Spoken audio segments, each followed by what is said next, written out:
Boas, compañeros e compañeras, no día de onte notificou a empresa a quenda de noite no sistema 1 e para a quenda A do mesmo sistema que non teríamos actividade por un problema de suministro de componentes. Bueno, unha cousa que non é anedótica porque sempre saluda iso, outra cousa serán as razóns reales polo cal se para a actividade.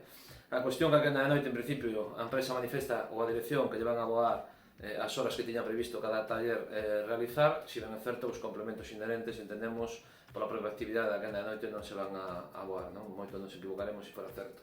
Con respecto ao tema da quenda do día, o que van a facer é xerar un día de consumo de bolsa de horas, que teña días en positivo lle van a descontar e o que teña días en negativo lle van a sumar. O máis sorprendente é que a bolsa de horas só soporta por acordo menos 30 días, pero aquelas persoas, ante preguntas da CUT que estiveran nos menos 30 días, dicen que como non poden aplicar o ERTE porque o propio SEPE non lle admitiría con tan pouco marxen cargar ditas xornadas sobre a prestación das persoas traballoras, pois utilizan o máis fácil que sobre a bolsa de horas, modificando o acordo, que como dicía, só soporta hasta menos 30, podendo chegar a título individual cualquier traballador a menos 31 días. Por tanto, hai unha modificación unilateral por parte da empresa e non sabemos que van a decir neste caso os sindicatos e comisións e UGT que foron os asinantes dese acordo. Entendemos dende a CUT que non deberían permitilo.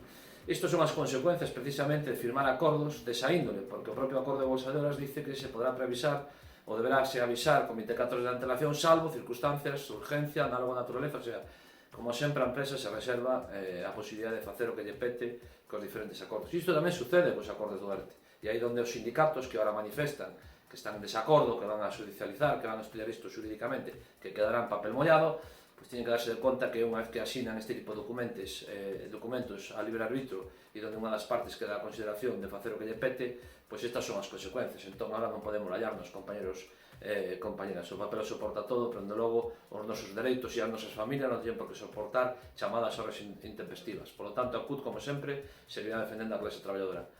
Un saúdo de clase e a seguir loitando.